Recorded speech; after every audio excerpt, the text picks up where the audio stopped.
Hey, hello, and welcome to another episode of Bryn's Karting Adventures. This time coming to you from Buckmore Park for, I think it's round 4 of Club 100 Lightweight Sprint Championships. And we're just about to roll up to the start for my first heat, which was heat 3 of the day. Right down the back of the grid this time, which sometimes I like starting my first heat at the back of the grid. Gives you a little bit more time to get into the racing. So I was under no illusions that there was going to be some carnage up ahead, so I took it easy around the first couple of corners, and sure enough at the hairpin there was a gaggle of people over here on the left that got caught out and hung out to dry. And who pops up just in front but none other than Jack O'Neill, championship leader and dominant force this season. I think this will be the closest I get to him all year, so I'm going to just enjoy the moment, really, more than anything. He's obviously already overtaking people up in front, and I'm not quite able to kind of recreate his talents at overtaking at this point in the race, but I don't know. Let's see what happens from here on in. I think I finished this lap in 10th, which is a whopping 8 positions gained on the first lap. So for me, I think that was the best first lap that I've done all season, and hopefully that kind of serves as a setup for me for the rest of the day. But at this point, all that I could think of was just don't mess this one up. Had a great start, just don't want to go backwards from here. When you're starting 18th, you've got to make the most out of all the opportunities. So if you start losing positions after you've gained so many, it's, to coin a phrase, an opportunity lost, right? And that's not something that I want to do again. So I'm just kind of sat here now, not really wanting to risk the position, but just holding on to this group in front and seeing if they do make a mistake, then I can potentially gain a couple of places. But I'm pretty happy here. I'm pretty happy with 10th. There's no reason to push too hard at this point and risk it all. So yeah, let's see what happens in front. So we skip forward to the start of lap 5 here, and you can see that things are getting a little bit close up in front here. I think this is Stephen Westwood having a go at Rob Langthorpe, and David Hamer actually gains a position there through that mistake, or through that failed move. But Westwood gets a move back, and I see this as my chance maybe to get a run on Dave Hamer. And down through Simon's Sweep, I do get a little bit of a run, and put a move on him down into paddock, and yeah, make it stick. So that's me up to P9, all the way up to P9 from P18 on the grid. So yeah, this is probably my most amount of places gained in the race. So again, as I said earlier, I'm just hoping for this race to end where I am at the moment, and not to lose these positions that I've made up. So yeah, nothing much really happened from here on in, so we'll probably skip forward to the last lap here, and you'll see that Westwood's actually jumped Langthorpe in front for 7th place. So a bit of a change in front in the last few laps, but I wasn't able to capitalise and follow Westwood through. So 9th was as well as I could have hoped for from this race. And yeah, after the disappointment of Lyddon missing out on making it into the B final, this was kind of a great way to start my day, to actually get a decent result from my worst grid position from the day as well. Was really going to set me up for a good day's racing, hopefully. We'll see what happens, obviously, but there's 2 more heats to come where I start 14th and 15th, so better grid positions for the next 2 heats. But let's see if I can actually put together decent results from those two starts as well. So if I can, then maybe a B finals on the cards today. Who knows? Start my second heat then, and this was heat number 8 of the day, starting 14th on this one, which means that I'm on the outside of the grid. It's not a great place to start in Buckmore because you're usually on the outside of hairpin 1 at that point. So try to make your way across to the inside as quickly as possible. Now there's a bit of jostling in front, I catch the guy in front as well, but then I still make my way across to the inside for hairpin 1, which is a great place to be. You don't want to be on the outside because you usually lose 2 or 3 positions. I've actually made a couple of positions here, so I'm up to 12th, I think, from 14th on the grid, which from the outside is pretty decent start. So it's just a case now of seeing if I can pick off a few more to see if I can maximize the opportunity of starting a little bit further up the grid.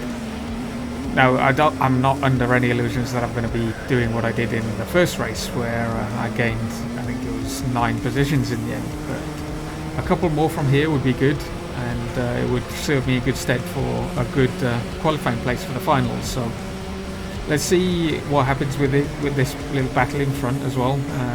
There's a lot of backwards and forwards going on between Sakauskas and Sangster here, so it's more a case of getting those opportunities, right? So if somebody's making a move, try to follow them through. I tried to do it there on Sangster, get the switch back out of hairpin 2 and drive out of there and see if I can make that position stick, and it looks like I have through Siam Sweep and down into paddock. So that's another place gained there, but on the way out of paddock I make a little mistake, so Sangster gets the opportunity to get back past me into Garda. I try again to do the switchback, which seems to have worked up through Cafe, and I've got that position. So at this point I've made 3 positions, I think, from the start. So again, a good start from 14th, so I'm up to 11th, but I know that Sangster's right behind me now, so I'm protecting into hairpin 1. Try not to overcook it on the entrance, but Sangster does get a run on me. I close him off and defend that position, and then through the fast chicane down towards Siam Sweep, I'm still ahead. So it's good. Still P11, still in front of Sangster, and let's see if I can stay there for a little bit. What you'll have noticed through all of that battling with Josh Sangster, that Sakauskas up in front has just pulled away massively, or at least we've dropped back considerably from him. So at this point I'm just trying to put some laps together, see if I can put some decent times in, protecting as well from Sangster just in case he's a little bit too close for comfort at this point. So driving a little bit defensive while still trying to put some good corners together to try and bridge that gap to Sakauskas in front.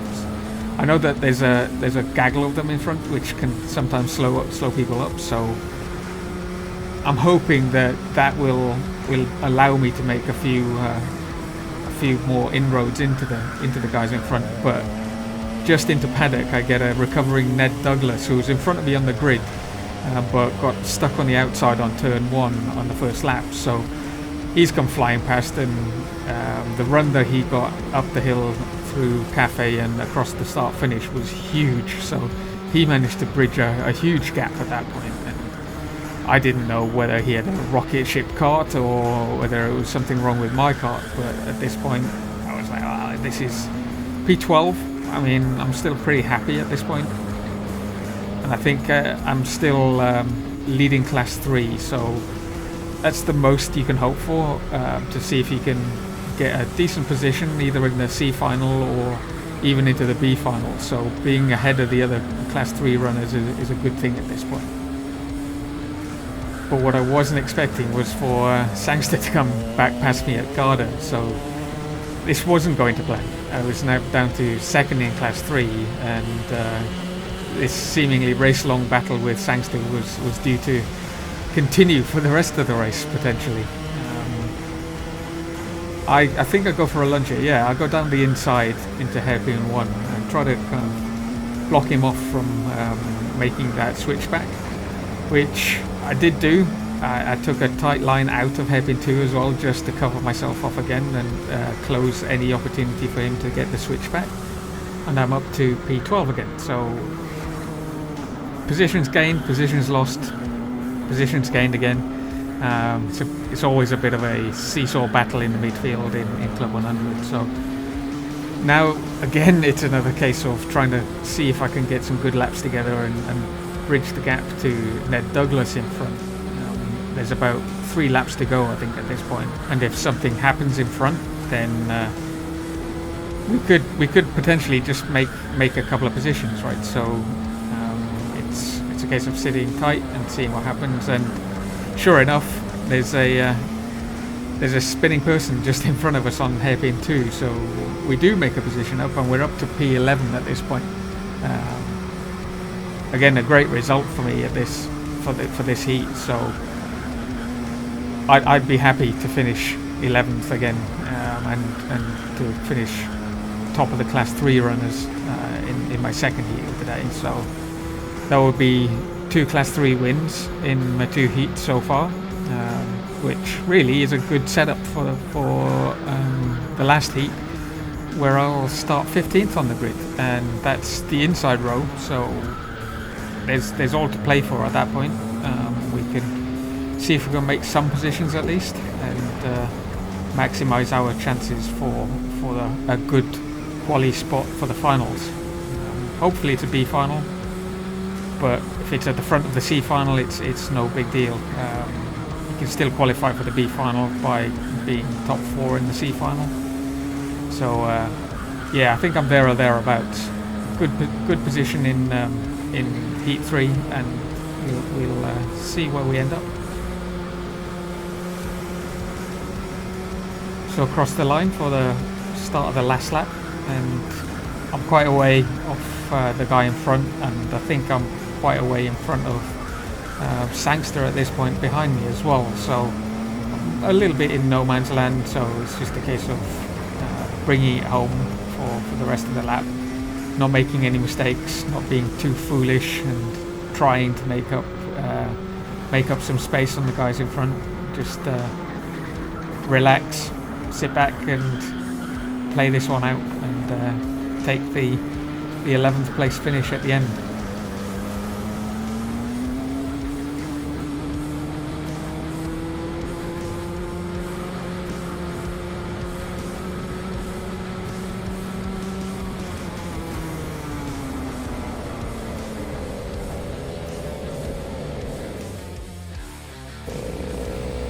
Here we go then, last heat of the day. Just before we kick off for the finals, this is heat 10. I'm starting P15 here, which I thought was going to be a good thing.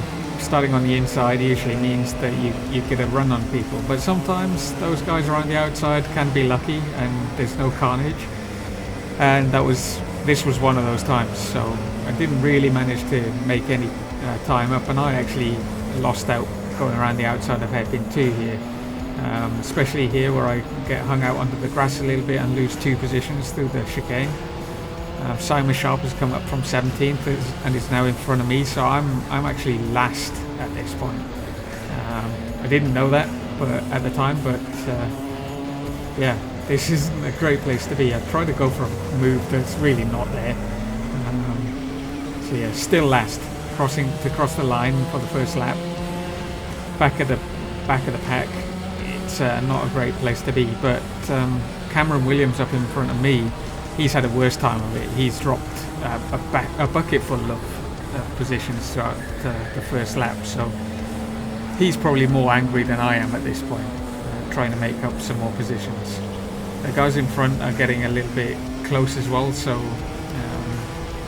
I'm not typically very good through hairpins, so I lose out there, but through the faster parts I'm actually a little bit better. So into paddock for the second time, and the guy in front just hits that barrier, everything kind of gets concertinaed up, and all hell is about to break loose. I get tapped, I'm actually 90 degrees to the corner, we get balked, and I'm actually now just kind of recovering. Really annoyed with that one. I wasn't super happy at that point. I was pretty angry with everything that had just happened, so yeah, I just put in a few angry laps from this point. They're not super clean and yeah, are a little bit scrappy, so from this point on in the race nothing really happened. I looked at the lap chart afterwards, and everybody from myself in, I think it was 15th position at this point, all the way up to the guy in 9th, just held positions for the rest of the race. So yeah, nothing really to report for this one. So I'll jump forward to the last lap, and you'll see me cross the line. But after the results came out, it seemed like I managed to gain a couple more positions through penalties. So at the end of the day, I ended up 13th, I think, in this one. Not ideal from a 15th place start. I would have liked to have gained a few more positions, but ended up third in class, so 2 wins and a third in my heats in class would do me well, I think. And when we came to the final results and the final qualifying positions, I was pretty happy at the end of the day. So you'll have to join me for the next video, really. I'm going to cut this event in 2, and yeah, the finals will come up in the next video, so join me for the next one. If you like this one, obviously comment, like, subscribe, and yeah, hopefully see you in the next one. And who knows, it might be a B final this time.